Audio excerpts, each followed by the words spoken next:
Bank का काम ग्राहकों के पैसे जमा करना, लोन देना, उनकी फाइनेंशियल दिक्कतों को दूर करना, बुनियादी रूप से यही काम होता है। लेकिन आजकल बैंक अपने मेन काम को छोड़कर इंश्योरेंस बेचने में जुटे हुए हैं। ऐसा नहीं है कि बैंक इंश्योरेंस नहीं बेच सकते हैं, लीगली बेच सकते हैं, लेकिन सारा फोकस अगर इंश्योरेंस बेचने पर हो जाए और उसमें भी अगर मिस सेलिंग हो तो फिर शिकायतें आनी लाजमी हैं। शिकायतें बढ़ी तो बैंकों ने अपने ग्राहकों पर जब ऐसे इंश्योरेंस थोपने शुरू किए तो सरकार की नज़र उस पर पड़ी, एडाई की नज़र उस पर पड़ी, और इसीलिए सरकार और एडाई दोनों अब बैंकों को सलाह दे रहे हैं कि अपना मुख्य काम छोड़कर बैंक इंश्योरेंस पर ज़्यादा ध्यान ना दें, उतना ही ध्यान दें जितनी ज़रूरत है। मिस सेलिंग ना करें, ग्राहकों को गुमराह ना करें। आज हम इसी पर चर्चा करेंगे। मेरा नाम है दीपक डोभाल, आप देख रहे हैं आपकी खबर आपका फायदा।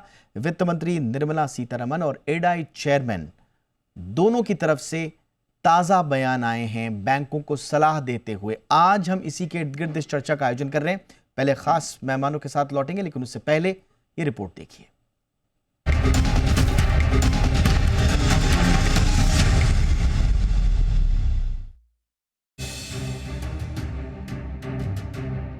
बैंक हमेशा से ही पैसा जमा करने और लोन देने के लिए जाने जाते रहे हैं, लेकिन इन दिनों बैंक इन दो मुख्य कामों को छोड़कर वो दूसरे कामों पर फोकस कर रहे हैं जो उनका मुख्य काम नहीं है। यह हम नहीं बल्कि देश की वित्त मंत्री निर्मला सीतारमण कह रही हैं। हाल ही में वित्त मंत्री निर्मला सीतारमण ने एक बैंकिंग इवेंट में बैंकों को मिस सेलिंग की बढ़ती शिकायतों पर आड़े हाथों लिया।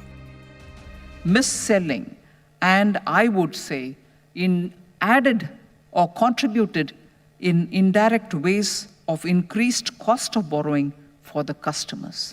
So banks will have to look at it with a lot more emphasis on their core banking activities and not burden customers with insurances which they don't require. इधर IRDAI के प्रमुख देबाशीष पांडा ने भी बैंकों की कार्यशैली पर सवाल उठाया है।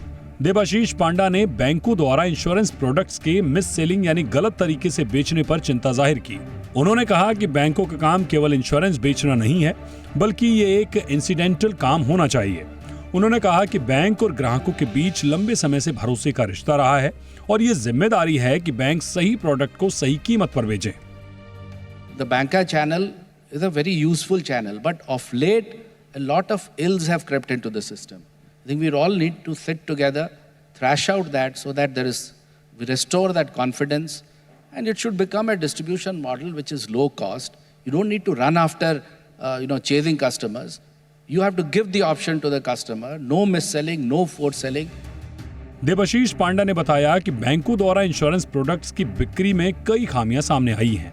उन्होंने बैंकों को चेतावनी दी कि वे ग्राहकों पर प्रोडक्ट्स थोपने की बजाय उन्हें विकल्प दें।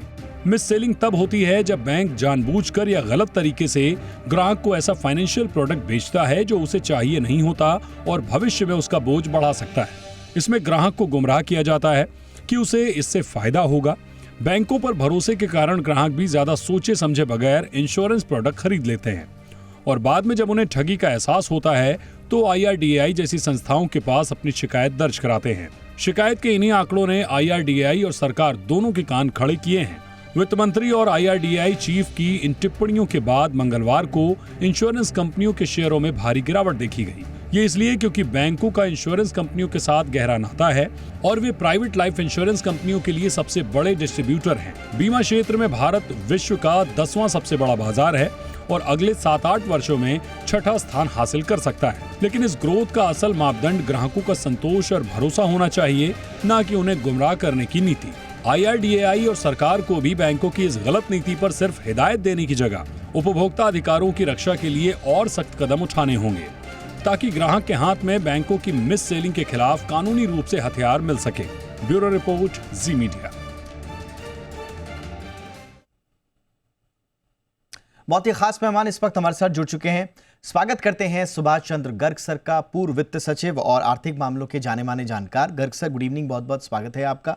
हमारे साथ हैं नीलेश साठे सर, जो कि पूर्व मेंबर हैं एडाई के। बहुत बहुत स्वागत है साठे सर आपका भी हमारे शो पे। और हमारे साथ है राजीव दास जी, CEO हैं आई लोन क्रेडिट के। राजीव जी, आपका भी बहुत बहुत स्वागत है। गर्ग सर, चर्चा की शुरुआत आपसे ही। ऐसा प्रतीत होता है कि बड़े नाराज हैं वित्त मंत्री जी भी और एडाई चेयरमैन भी। एक ही इवेंट में दोनों का फोकस जो है वो बैंक्स की मिस सेलिंग पर रहा। बट सरकार की नाक के नीचे अगर बैंक प्रायोरिटाइज कर रहे हैं कमीशंस को ओवर कस्टमर नीड्स, ट्रस्ट को बेचा जा रहा है, अनसूटेबल प्रोडक्ट्स को बेचने के लिए या उसका इस्तेमाल किया जा रहा है ट्रस्ट को, और वो भी छोटी मोटी टैक्टिस से नहीं सर, बड़ी एग्रेसिव टैक्टिस होती हैं, बड़ी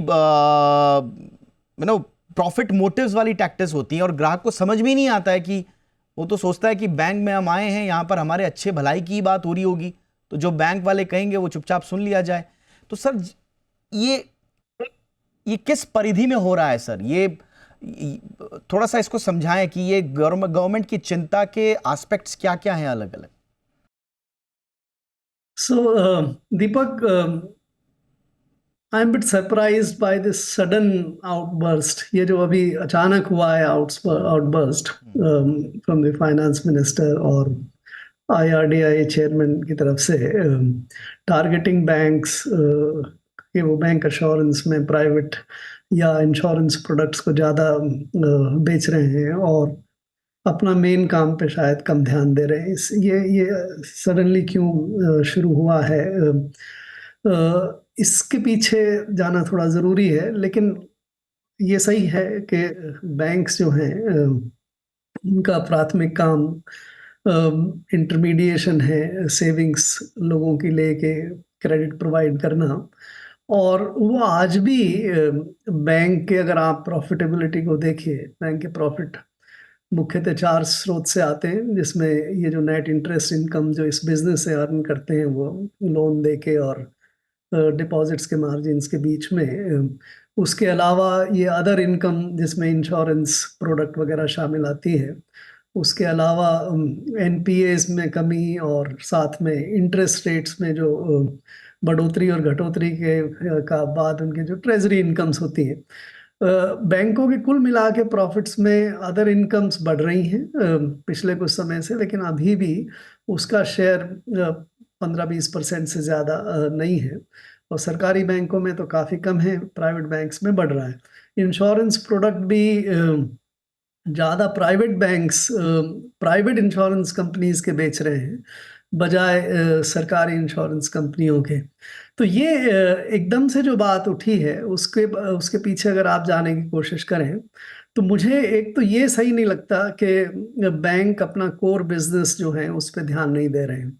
अगर आप आंकड़े देखें तो पिछले 3-4 साल में जो बैंकों की interest income, net interest income की ग्रोथ है वो एक्चुअली बहुत अच्छी रही है। उसी के कारण से बैंकों की प्रॉफिटेबिलिटी भी बहुत बड़ी है। सो ये कहना तो शायद उचित नहीं होगा कि वो अपने कोर काम पे ध्यान नहीं दे रहे हैं। ये भी एक स्टेटमेंट टू इंटरप्ट, बट संभवतः जितनी कंप्लेंट्स आई हैं 2022-23 में, उसमें 58%, लगभग 60% आप मान के चलिए कि सारी कंप्लेंट जो हैं उसमें से 58% मिस सेलिंग की है, एडाई को जो मिली है। तो स्वाभाविक रूप से दूसरे कामकाज भी बढ़े होंगे, लेकिन मिस सेलिंग के भी मामले इतने कम नहीं हैं। ये बात सही है कि विद इन दिस स्पेस जो इंश्योरेंस सेल हो रहा है, चाहे बैंकों के माध्यम से हो रहा हो, चाहे आजकल जो इंटरनेट के माध्यम से कई सारे इंश्योरेंस एजेंट्स सेल करते हैं, या इवन जो ट्रेडिशनल एजेंट के माध्यम से सेल्स होती है, तो इंश्योरेंस में मिस सेलिंग बढ़ी है निश्चित रूप से, और वही कंप्लेंट वो रिफ्लेक्ट कर रही है।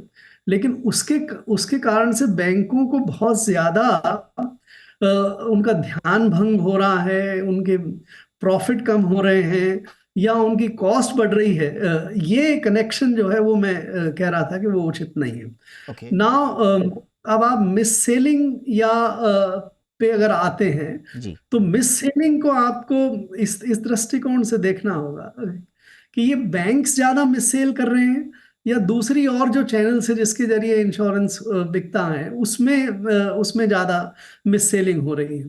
मुझे लगता है कि ज़्यादा परेशानी जो है वो इस बात से है संभवतः कि सरकारी इंश्योरेंस एजेंसीज के प्रोडक्ट्स को बैंक्स नहीं बेच पा रहे हैं ज़्यादा, स्पेशली प्राइवेट बैंक्स, बजाय प्राइवेट इंश्योरेंस कंपनीज के प्रोडक्ट को बेचने की।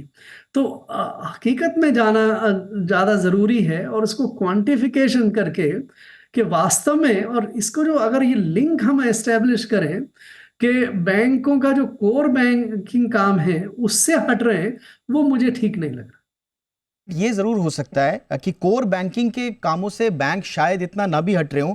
एक तो मैं अपना ही आंकड़ा पहले दुरुस्त कर दूं, FY 2022-23 में 1,24,000 कंप्लेंट्स थी रजिस्टर एडाई के पास, उनमें से 20% जो हैं वो रिलेटेड टू मिस सेलिंग है।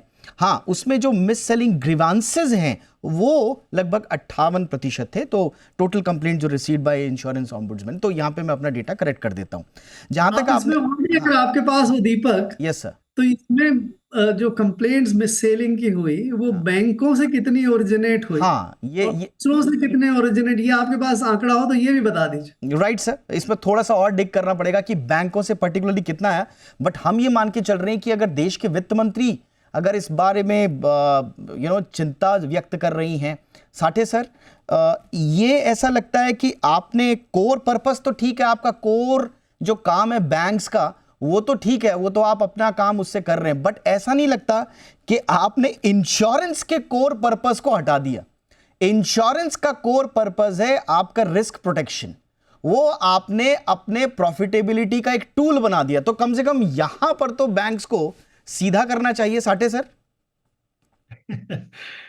नहीं, बेसिकली क्या है कि ये बैंक एश्योरेंस चैनल जो शुरू हुआ वो प्राइवेटाइजेशन के बाद शुरू हुआ। 2000 के पहले जब सिर्फ LIC बेचती थी बीमा, तो ये चैनल था ही नहीं एग्जिस्टेंस में। जब फॉरेन इंश्योरेंस कंपनीज इंडिया से ऑपरेट करने लगी, तब उन्होंने बाकी देशों में किस तरीके से बीमा बेचा जाता है ये IRDAI को उसके बारे में आश्वस्त किया, और फ्रांस में 90% of the insurance is sold through banks.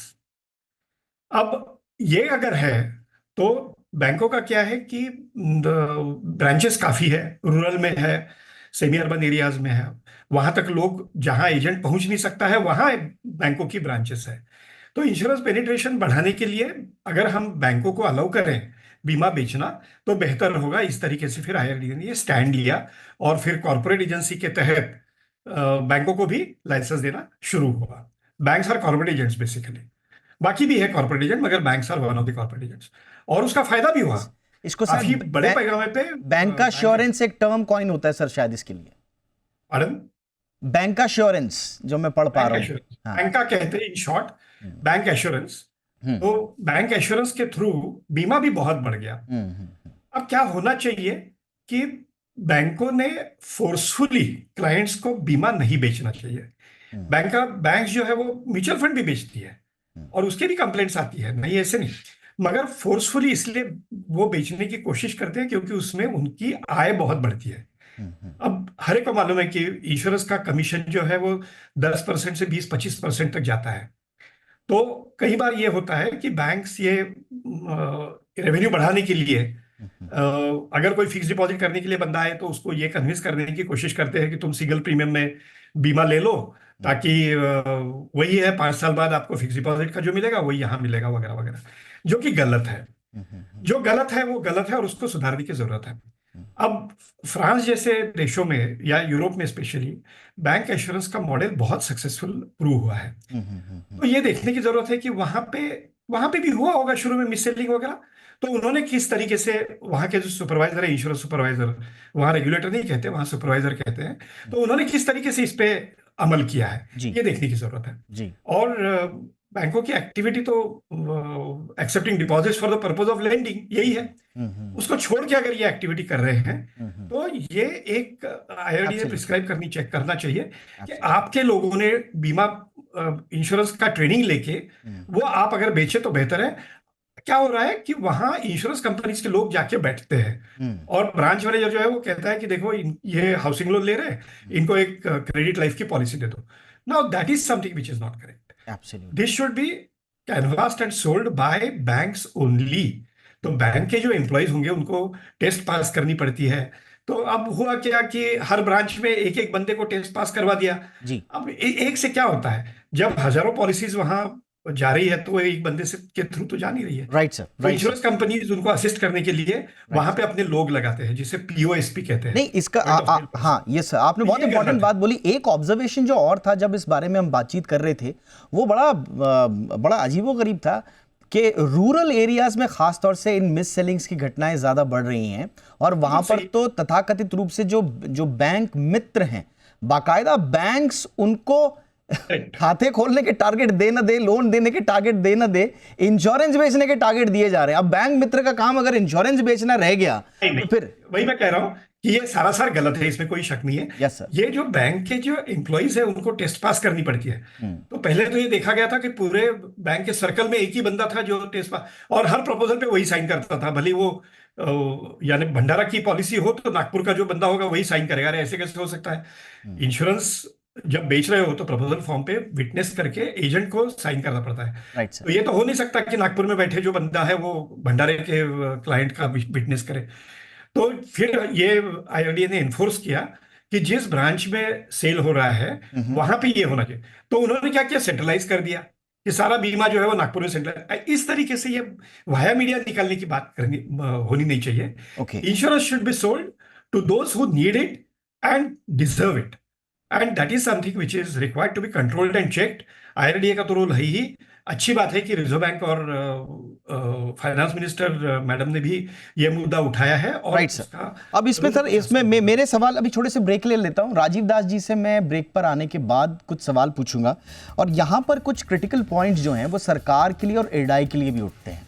पहला ये है कि आपने कोई ऐसा पॉलिसी फ्रेमवर्क बनाया ही नहीं है कि आप मिस सेलिंग में, बहुत अच्छी बात होती है गाइडलाइंस जारी कर देना, हिदायत दे देना, उन मुद्दों को हाईलाइट कर देना, लेकिन ना एडाई के पास और ना गवर्नमेंट ऑफ इंडिया के पास ऐसा कोई फ्रेमवर्क है जिससे हम ये कह सकें कि मिस सेलिंग करने वालों के खिलाफ कोई अमुक कार्रवाई की गई हो। जब तक डिटरेंस नहीं होगा क्या वो रुक पाएगी? एक बड़ा प्रश्न चिन्ह। एक छोटे से ब्रेक के बाद राजीव दास जी के पास भी आऊंगा और बाकी मेहमानों गर्ग सर के साथ, साठे सर के साथ भी चर्चा को आगे बढ़ाएंगे। छोटे से ब्रेक के लिए रुकते हैं।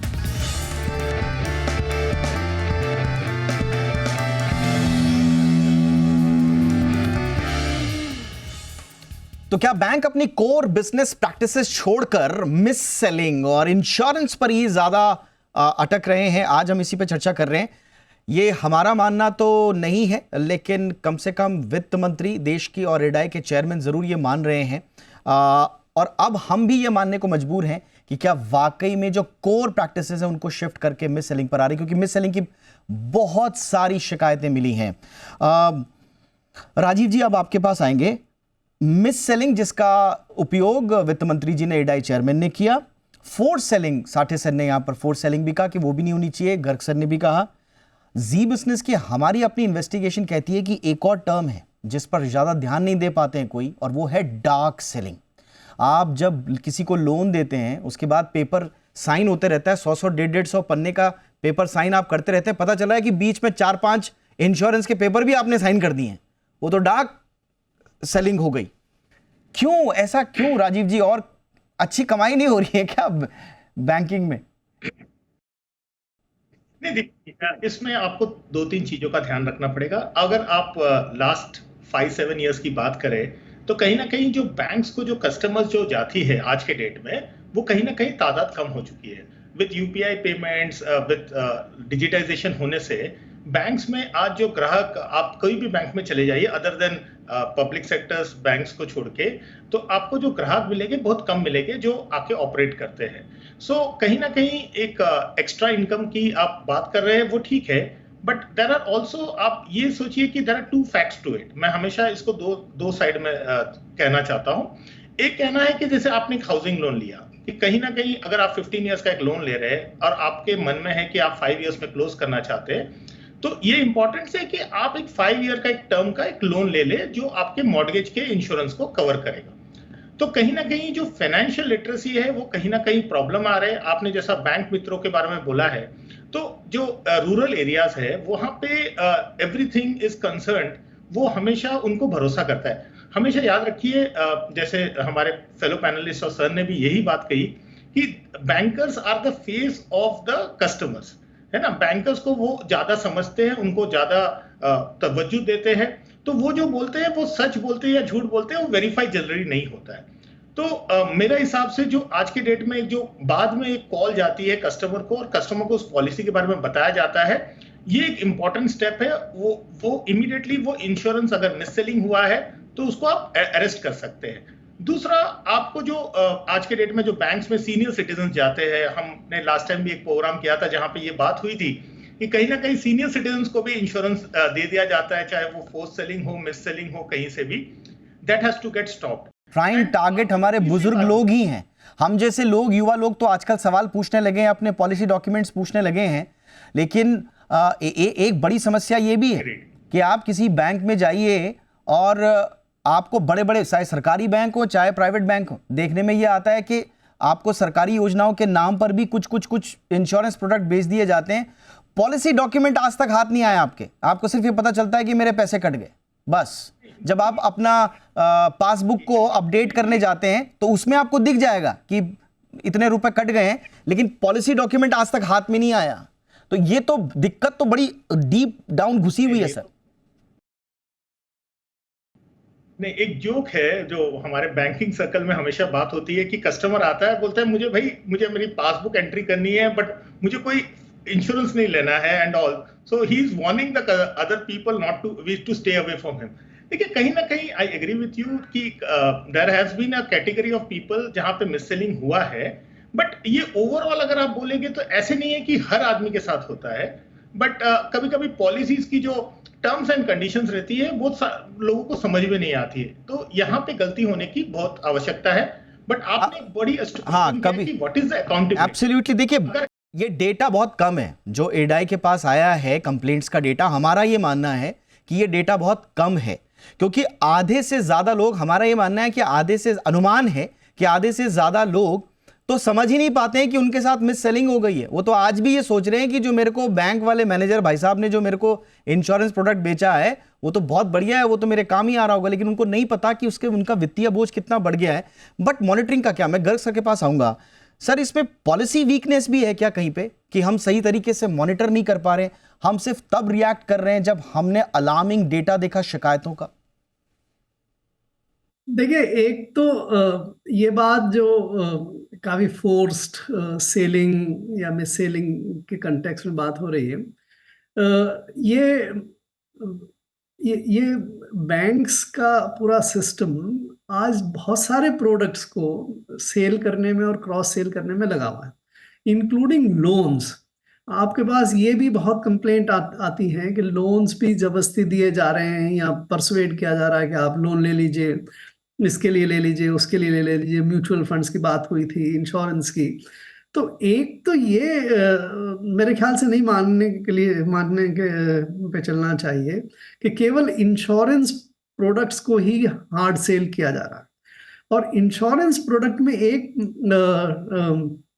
प्रोडक्ट जो साठे जी ने भी कहा कि लाइफ इंश्योरेंस में चूंकि कमीशन बहुत ज़्यादा होता है, 10-20%, उस प्रोडक्ट को बेचने में बहुत लोगों का इंटरेस्ट रहता है, बैंकों का भी इंटरेस्ट रहता है। आपको याद होगा आपके एजेंट्स वगैरह, उनका भी इंटरेस्ट इसमें ज़्यादा रहता था। और ये नई प्रॉब्लम नहीं है लाइफ इंश्योरेंस प्रोडक्ट को मिस सेल करने की। आप अगर इसका डेटा देखें, पिछले 50 साल का डेटा देखें कि जो लैप्सिंग की रेट है इंश्योरेंस में, लाइफ इंश्योरेंस पॉलिसीज की, जो लोग 2-3 साल दे के फिर उसके बाद प्रीमियम देना बंद कर देते हैं, वो बहुत भारी समस्या रही है और अभी भी है। अब जाके थोड़ा कोशिश की जा रही है कि इसकी सरेंडर वैल्यू कुछ बढ़ा दें। तो मैं इस बात को मानने के लिए तैयार नहीं हूं कि केवल बैंक्स मिस सेल कर रहे हैं। ये आपकी बात बिल्कुल सही है सर, कि सिर्फ, हाँ देखिए, एक तो सिर्फ इंश्योरेंस में मिस सेलिंग हो रही है ऐसा नहीं है, सिर्फ बैंक्स मिस सेलिंग कर रहे हैं ऐसा भी नहीं है, बट मिस सेलिंग एक बड़ा इशू है और मुझे लगता है इस वक्त इस पर बहुत ज्यादा बात करने की आवश्यकता है। साठे सर, हाँ साठे सर, कुछ बहुत संक्षेप में अगर एडाई और सरकार को आप कुछ सलाह देना चाहें कि कुछ पॉलिसी फ्रेमवर्क बनाया जाए तो क्या हो? पहला तो एडाई ने काफी एक्शन भी ली है। पहले बैंक सिर्फ अपनी इंश्योरेंस कंपनी के ही प्रोडक्ट बेचती थी, जैसे एसबीआई लाइफ अगर है तो एसबीआई लाइफ का ही प्रोडक्ट बेचेगी। फिर IRDA ने ये कहा कि नहीं, तुमको कम से कम 3 इंश्योरेंस कंपनी के साथ टाइप करना पड़ेगा ताकि ऑप्शन मिले कस्टमर को। This was second. अब वो 3 बढ़ा के अभी 9 किया है। दूसरा ये है कि अगर आपको लगता है कि मिससेलिंग हुई है तो पहले 15 दिन का फ्री लुक कैंसिलेशन था कि आपको पॉलिसी मिलने के बाद आप देखिए कि अरे ये तो मुझे फिक्स डिपॉजिट चाहिए था मगर ये तो कुछ अलग पॉलिसी दी है, तो आप 15 दिन के अंदर आप वापस कर सकते हो, पूरे पैसे आपको इंश्योरेंस कंपनी वापस करेगी। अब ये पीरियड जो है 15 दिन का वो बढ़ा के IRDA ने 30 दिन का किया है। अब बात ऐसी है कि एज अ कस्टमर ऑल्सो जब हमारे पास पॉलिसी आती है तो आने के बाद अगर 30 दिन भी हम उसके तरफ ना देखें या किसी को ना पूछे कि भैया ये क्या पॉलिसी है, इसमें क्या है, और ना उसका शेड्यूल पढ़े, तो 30 दिन के अंदर तो आपको ऑप्शन है वापस करने का, उसके बाद भी सर यही तो दिक्कत है कि क्यों हम बैंक्स पे फोकस कर रहे हैं सर। इसीलिए गर्ग सर जो कह रहे हैं ना कि बैंक्स के बाहर भी हो रही है, हम फोकस बैंक पे क्यों कह रहे हैं? क्योंकि बैंक के अंदर जाते ही एक सुरक्षा का भाव होता है मन में, एक ट्रस्ट का भाव होता है, इसलिए वो 30 दिन तक सर सोचता भी नहीं है। प्रॉब्लम यही है सर कि बैंक्स के पास आने का जो भाव होता है वो अलग होता है। बट बहरहाल आपने अच्छे पॉइंट इंगित करे, थोड़ा सा इसमें कंज्यूमर अवेयरनेस की भी आवश्यकता है, इसमें कोई शक नहीं है। लेकिन ओवरऑल इसमें मुझे लगता है कि इस पर और बहस होनी चाहिए, चर्चा होनी चाहिए। आधा घंटा 20 मिनट तो इस पर बहुत कम रह गया, चर्चा का विषय बहुत वृहद है, लेकिन आज कुछ दिशा आप तीनों ने दी, उसके लिए बहुत बहुत शुक्रिया। Rajeev Das thank you so much, Sathe sir thank you so much sir, Subhash Chandra Garg sir बहुत बहुत शुक्रिया सर वक्त निकालने के लिए। शुक्रिया। आपकी खबर आपका फायदा में इतना ही, नमस्कार।